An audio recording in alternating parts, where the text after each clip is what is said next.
Good morning, students. Welcome to the class of science of class 8, lesson 16. This is the new chapter which I am going to explain today, that is light, on day 8, part 2 of your class. The topic which I will take is light. So, students, you should know what is light. So, light is a form of energy which gives us the sensation of sight.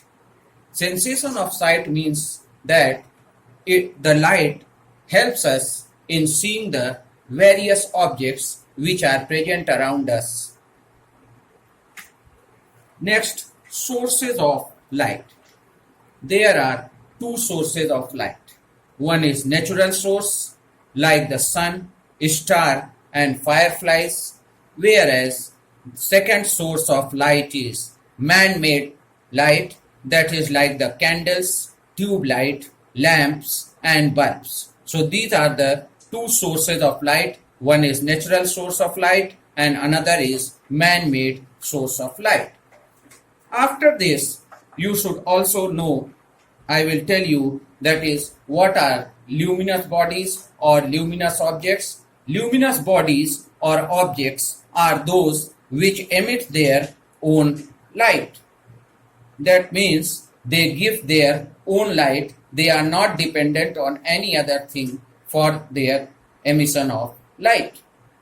For example, sun and stars. These are two very good examples of luminous bodies. Next is non-luminous bodies or non-luminous objects. These are those objects or bodies which do not emit their own light. They are dependent on the luminous objects for their light. And the two examples of non-luminous bodies are moon and earth. So moon and earth are very good example of non-luminous bodies, that is the bodies which do not emit their own light.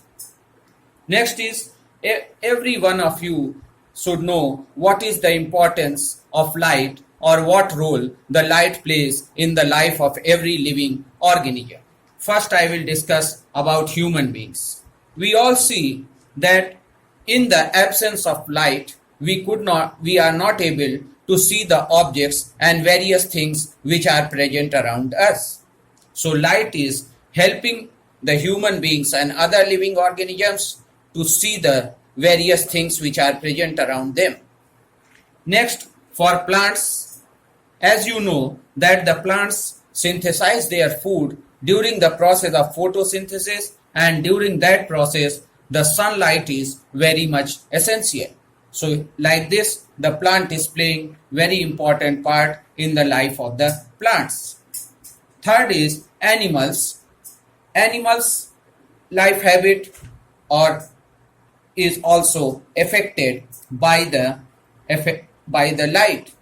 That is, some of the animals, they are living in the daylight. They are able to see the objects in daylight. They are called diurnals. And those animals which are not able to see during the day, but they are able to see the various objects present around them at night, they are called nocturnal animals. Now, after this, there are three more types of objects. That is, those transparent object, translucent object, and opaque objects. Transparent objects are those objects which allow the light to pass through them completely. For example, clear glass, clear water, air, etc.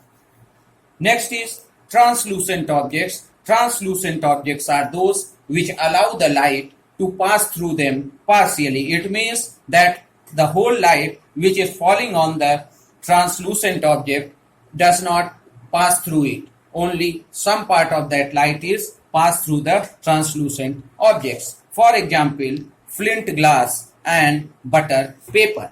Now the last object, that is opaque objects, and these opaque objects are those objects which do not allow the light to pass through them, like cardboard, wall of bricks, etc.